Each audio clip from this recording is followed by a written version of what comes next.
हो गया और ये बड़ी मुश्किल से ये भी बची, इसका बेटा भी बचा।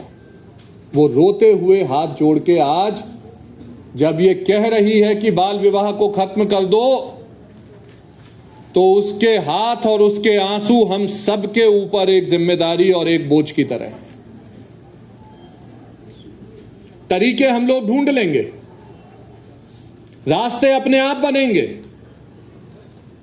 लेकिन जिस चीज की सबसे ज्यादा जरूरत है वो है हमारी ये इच्छा शक्ति, ये हमारा रिजॉल्व कि बाल विवाह का खात्मा हम करके रहेंगे। कल हम लोग शाम को बैठे थे हमारे माननीय मंत्री जी के साथ और उन्होंने कहा कि हम कर तो सकते हैं पर कैसे करेंगे, इसका क्या तरीका है। तो इसका एक बहुत बड़ा तरीका यह है कि हम सबसे पहले ये माने कि 14 साल की बेटी की शादी अगर हो जाती है और वो अपने पति के पास भेजी जाती है तो वो पति के साथ रह नहीं रही, उसका वहां पे बलात्कार हो रहा है, वो रेप की शिकार है। 8 साल की, 9 साल की, 10 साल की, 11 साल की लड़कियों के साथ अगर कोई भी इस तरह का व्यवहार करता है तो हमें यह मानसिकता बदलनी पड़ेगी कि ये इतनी छोटी बच्चियों के साथ अगर कुछ इस तरह का व्यवहार होता है तो ये कानूनी अपराध है, ये गुनाह है। पढ़े लिखे लोग इस तरह का सवाल पूछते हैं कि बेटी जो है वो पढ़ लिख नहीं पा रही, वो स्कूल में कुछ नहीं कर पा रही, उसकी स्किल नहीं हो पा रही, तो क्या करें।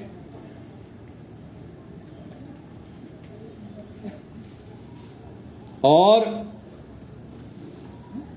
पढ़े लिखे लोग जो ऐसा सवाल गरीबों की बेटियों के लिए करते हैं, उनके अपने बच्चे कहीं विदेश में, कहीं अमेरिका में, कहीं और, कहीं काठमांडू में पढ़ रहे होते हैं। सारे बहाने, सारे एक्सक्यूज, सारे जस्टिफिकेशन केवल गरीबों की बेटियों के लिए। तो पहली चीज हमको अपनी ये मानसिकता बदलनी पड़ेगी कि बच्चों के साथ किसी भी तरह का यौन व्यवहार अपराध की श्रेणी में रखा जाए, बलात्कार माना जाए। दूसरा, हम अच्छे से अच्छे कानून बना चुके हैं, नेपाल से अच्छे कानून शायद दुनिया में कहीं नहीं है। अब वक्त आ गया है उनके अनुपालन का। आज हम मंत्री जी की अध्यक्षता में यहां पे जब शपथ लेंगे कि हम बाल विवाह का खात्मा करने के लिए आगे बढ़ेंगे तत्परता से, तो वो शपथ इसलिए है कि हम प्रिवेंशन करें, प्रोटेक्शन करें। हम वो शपथ इसलिए है कि बच्चियों को रिहेबिलिटेट करें, बच्चियों को शिक्षा से जोड़ें। लेकिन वो शपथ इसलिए भी है कि हम चुप ना रहें। ये चुप्पी अगर हम इसको देख के दूसरी तरफ मुंह कर लेते हैं तो ये अपने आप में बहुत बड़ा अपराध है।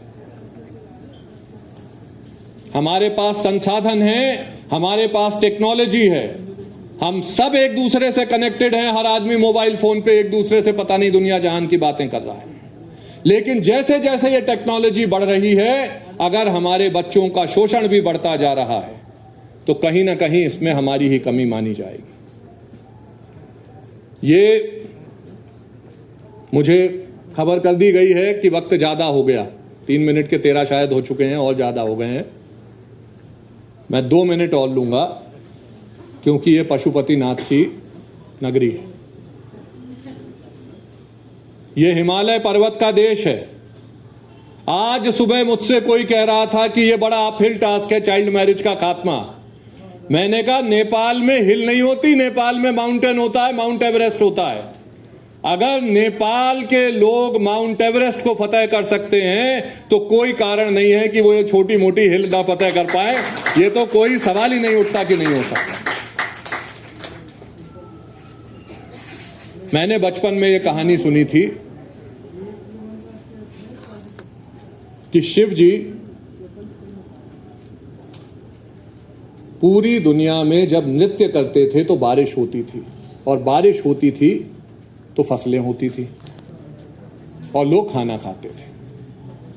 एक बार भगवान शिव ने यह फैसला किया कि मैं अब नृत्य नहीं करूंगा, तो बारिश नहीं होगी, अब मैं 10 साल तक नृत्य नहीं करूंगा। वो चुपचाप घर बैठ गए।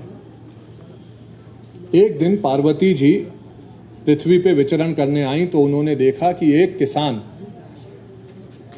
अभी भी अपना हल चला रहा है। तो उसने किसान को रोका और उन्होंने कहा किसान को कि किसान तुम अपना हल क्यों चला रहे हो? तो किसान ने कोई जवाब नहीं दिया, काम करता रहा और बोला मैं 2 मिनट बाद आपसे बात करूंगा जब मैं खाना खाने बैठूंगा। और उसके बाद हाथ जोड़ के आया, माता आप क्या चाहती हैं? तो उन्होंने कहा कि क्यों तुम हल चला रहे हो जब भगवान शिव ये कह चुके कि मैं नृत्य नहीं करूंगा और बारिश होगी नहीं, फसल होगी नहीं, क्यों कर रहे हो तुम? उसने कहा भगवान शिव तो अंतर्यामी हैं, प्रभु हैं, भगवान हैं, वो जो चाहे कर सकते हैं, उन्हें सब क्षमा है। लेकिन अगर मैं 10 साल तक अपना काम नहीं करूंगा तो मैं भूल जाऊंगा कि हल कैसे चलाते हैं।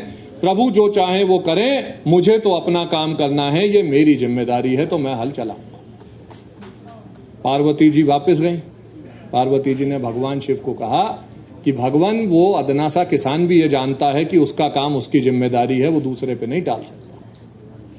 तो भगवान शिव प्रसन्न हुए और उन्होंने नृत्य किया, बारिश हुई और उन्होंने आशीर्वाद दिया कि जितने भी लोग भूख से बेहाल हैं उन सबको खाने के लिए इस किसान की मेहनत का फल मिलेगा। एक आदमी की मेहनत पूरी मानवता को फल दे सकती है और पूरी मानवता को का पेट भर सकती है। ये भगवान शिव ने उसको आशीर्वाद दिया और ये चला। ये कानून किताबों में रह जाएंगे अगर हम इनका अनुपालन नहीं करते। ये कागज के अलावा कुछ नहीं है, कागज पे जो मर्जी लिख दो। और हम सबकी जिम्मेदारी है, अगर हमें बाल विवाह को खत्म करना है तो हमारे आदरणीय मंत्री जी कहते हैं whole of society and whole of governance, लेकिन होल ऑफ सोसाइटी और होल ऑफ गवर्नेंस की अकाउंटेबिलिटी और रिस्पॉन्सिबिलिटी तय होना जरूरी है।